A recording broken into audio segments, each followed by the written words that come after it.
Uh, Once again, welcome to my YouTube channel, Pearson and Excel International Maths by Mr. Kamoto.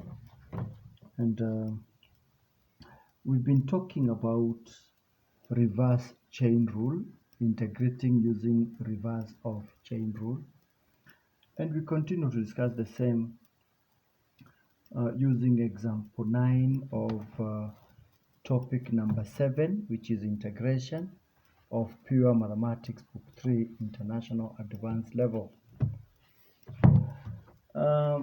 And we have heard that if you happen to have a function that is in this format, then try ln f(x), differentiate, and adjust the constants. We have had that in example 8. And in example 9, to integrate an expression of the form the integral of k f prime x fx. Now there is no denominator. Of course, with respect to x, we are told to try fx n plus 1 fx n plus 1 fx n plus 1 and differentiate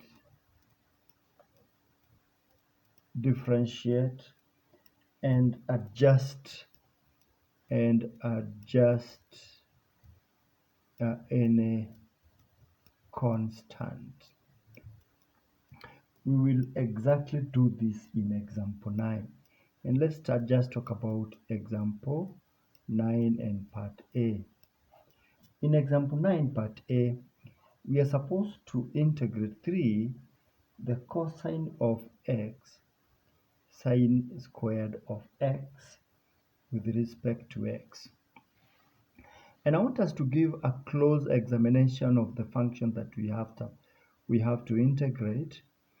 And is it in the form of derivative and a function, or rather f prime x multiplied by the function of x?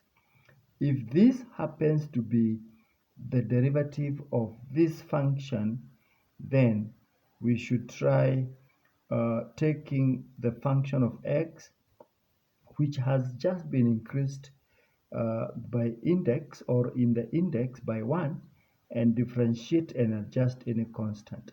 So question is the first term cosine of x, is it a derivative of the second term, which is the sine of x? Forget about the constant. We will take care of the constants because they will coming in handy, and especially when you're dealing with a chain rule. And that is why we are calling this approach reverse of the chain rule.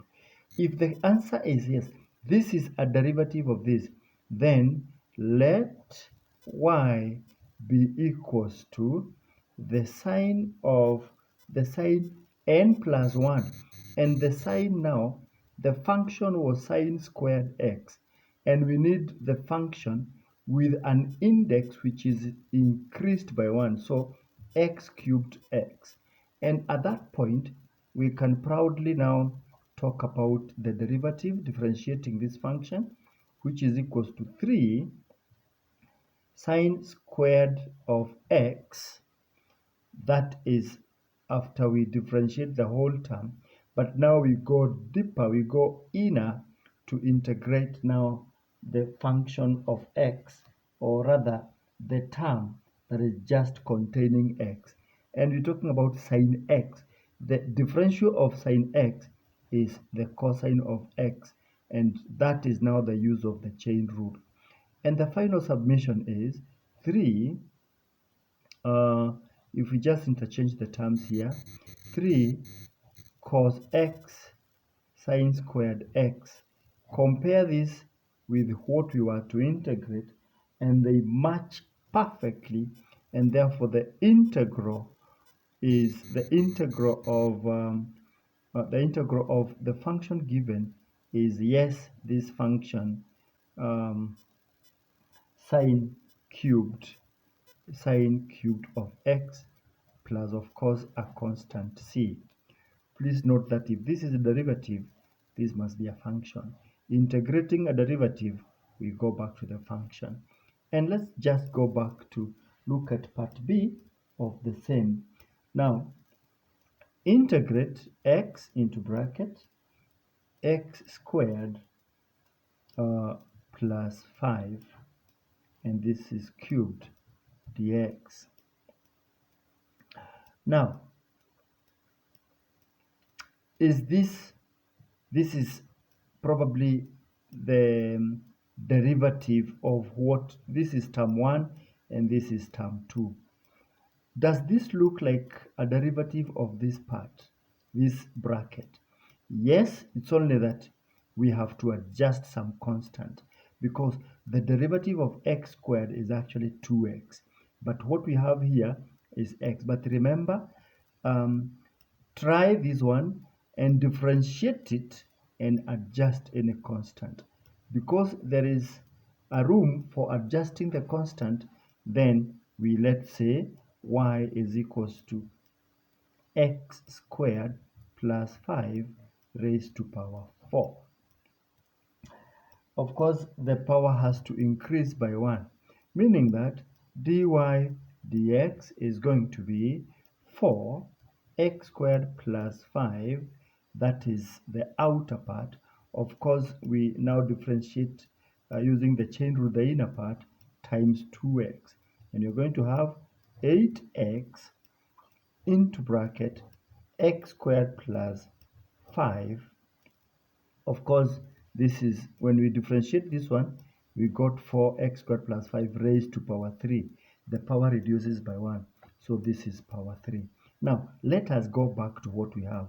8x x squared plus 5 raised to power 3 versus, what did we expect? X squared plus 5 raised to power 3. You can see, having assumed or taken this to be our function, we differentiated that function to give us 8 times of what we needed. If we got 8 times of what we needed, so our function which we needed to differentiate to give us this differential should have been divided by 8, and therefore the integral of x squared plus 5 raised to power 3 with respect to x is 1 over 8 x squared plus 5 raised to power 4, of course, plus a constant. Of course, plus a constant. And that is just like it. That is just like it. The derivative of the integral of this function, we realize that it's going to be, this is a differential of this, only that we have to adjust some constant. And we took x squared plus 5 raised to power 1 now, greater than what we had, to power 4. When we differentiated that, we got 4x squared plus 5 raised to power 3, of course, times 2x because of the chain rule. We got this, which is this versus this. What we got versus what we wanted, what we got is 8 times more what we needed. So we should have divided our suspected integral by 8, or rather the original function, before we got the differential. And we realized that integrating this particular function should have given us 1 over 8 x squared plus 5 raised to power 4 plus c. Okay,